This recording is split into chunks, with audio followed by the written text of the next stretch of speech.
والدہ نے اپنے بیٹے کو فجر کی نماز کے لیے جگایا لیکن بیٹا نہیں جاگا۔ نماز با جماعت ختم ہونے کے بعد اسے دوبارہ جگایا اور وہ اب بھی نہیں جاگا۔ وہ اپنی ڈیوٹی پر چلی گئی اور اسے یونیورسٹی جانے کے لیے نہیں جگایا۔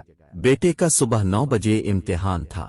جب وہ 9:30 بجے نیند سے بیدار ہوا تو اس نے اپنی ماں کو فون لگایا اور کہا، امی، آپ نے مجھے کیوں نہیں جگایا؟ میرا امتحان چھوٹ گیا۔ ماں نے جواب دیا، بیٹا میں نے دیکھا کہ تو آخرت کے امتحان میں ناکام ہونے کی کوشش میں مصروف ہے، اس واسطے مجھے تیرے دنیا کے امتحان کی پرواہ نہیں رہی۔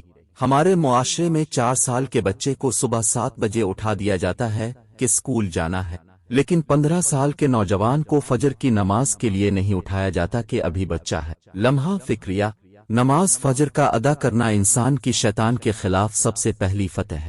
اتنی لمبی رات ہونے کے باوجود فجر کی نماز نہ پڑھنا ہماری بہت بڑی بدقسمتی ہے۔ اللہ تعالی ہم سب کو 5 وقت کی نماز با جماعت تکبیر اول کے ساتھ ادا کرنے کی توفیق عطا فرمائے، آمین ثم آمین۔ یہ پیغام صدقہ جاریہ کے لیے شیئر ضرور کریں۔